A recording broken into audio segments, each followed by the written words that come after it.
আমি যখন ক্লাস 5-এ উঠলাম তখন থেকে কেমন যেন অস্বাভাবিক লক্ষণ আমার মধ্যে দেখা দিতে লাগলো। বলে রাখা ভালো, আমি মাদ্রাসায় পড়ি। আমি আবার ছোটবেলা থেকেই খুব মেধাবী ছাত্রী ছিলাম, কিন্তু যখন থেকে ক্লাস 5-এ উঠলাম তখন থেকেই আমি আর মাদ্রাসায় যেতে চাইতাম না, পড়াশোনা করতে চাইতাম না। পড়াশোনা থেকে আমার মনোযোগ উঠে যাচ্ছিল। তখন আমি খুব অসুস্থ থাকতাম। অবশ্য ছোটবেলা থেকেই আমি সবসময় অসুস্থ থাকতাম, তাই আমার এই ঘন ঘন অসুস্থ হওয়াকে কেউই অস্বাভাবিক কিছু মনে করতো না। মাঝে মাঝে আমার খুব পেট ব্যথা করতো, মাথা ব্যথা করতো, এমনকি বুকে ব্যথাও করতো। আমার যখন পেট ব্যথা করতো তখন আমার মনে হতো কেউ আমার পেটে লাঠি দিয়ে ইচ্ছে মতো পিটাচ্ছে। আবার মাঝে মাঝে আমার প্রচন্ড মাথা ব্যথা করতো। আবার যখন আমার বুক ব্যথা করতো মনে হতো কেউ আমার বুকের উপর বসে আছে। আমার মনে হতো আমার বুকের উপর কেউ প্রচন্ড জোরে জোরে চাপ দিচ্ছে। আমার প্রায় নিঃশ্বাস বন্ধ হয়ে যাওয়ার উপক্রম হতো। আমি একদম চুপচাপ হয়ে গিয়েছিলাম, কারোর সাথে কথা বলতাম না, সবসময় চুপচাপ থাকতাম। আর আমার তখন কেন যেন আলো ভালো লাগতো না, সবসময় অন্ধকারের মধ্যেই থাকতাম। আর আমার ফ্যামিলিও তখন কেমন যেন হয়ে গিয়েছিল, আমার সাথে খুব খারাপ ব্যবহার করতো।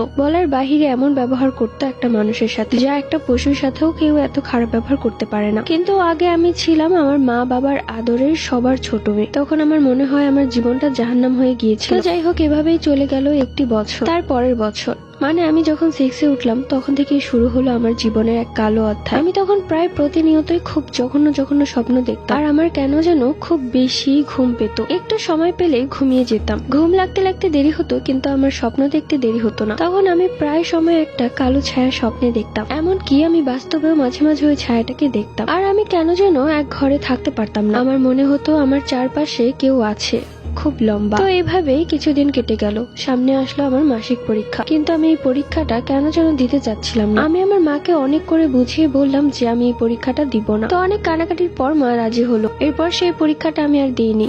দেখতে দেখতে কেটে গেল দুটি মাস। এই 2টা মাসে আমার সাথে অনেক কিছু হয়েছে। দেখতে দেখতে আমাদের প্রথম সেমিস্টার পরীক্ষাও চলে আসলো, আর মাত্র 7 দিন বাকির পরীক্ষার। তো তখনও কেন যেন আমি মাদ্রাসায় যেতে চাইতাম না, আমি পরীক্ষা দিতে চাইতাম না। একদিন সকালবেলা মা আমাকে ডাকতে আসে মাদ্রাসায় যাওয়ার জন্য, কিন্তু আমি কান্নাকাটি করছিলাম, যাব না। আমি এক জায়গায় বসে বসে কান্না করছিলাম, আমি যাব না। তখন আমার মা প্রচন্ড রেগে যায়। আমি প্রায় 2 মাস যাবৎ মাদ্রাসায় যাই না, মাসিক পরীক্ষাটাও দিলাম না, এখন আবার কান্না করছি, প্রথম সেমিস্টারের পরীক্ষাটাও দিতে চাচ্ছি না। আমার মা তখন নিজের রাগ কন্ট্রোল করতে পারে না, আমাকে ঝাড়ু দিয়ে কয়েকটা বাড়ি মারে। তখন আমার প্রচন্ড পরিমাণ রাগ উঠে। আমি কাউকে কিছু না বলে বাড়ি থেকে বেরিয়ে যাই। প্রায় অনেক দূরে চলে গিয়েছিলাম। তখন ওইখানে আমার একটা চাচি আমাকে দেখে ফেলে। তখন ওই চাচি আমাকে জোর করে ওনাদের সাথে নিয়ে যায়। আমার ওই চাচি ছিল ওনাদের বাবার বাসায়। তখন আমাকে তার বাবার বাসায় নিয়ে যায়। তো সেখানে অনেকক্ষণ বসে থাকার পর সেই চাচি আমার মাকে কল দেয়। তারপর আমার মা এসে আমাকে বাসায় নিয়ে আসে। তারপর দিন আমি মাদ্রাসায় গেলাম।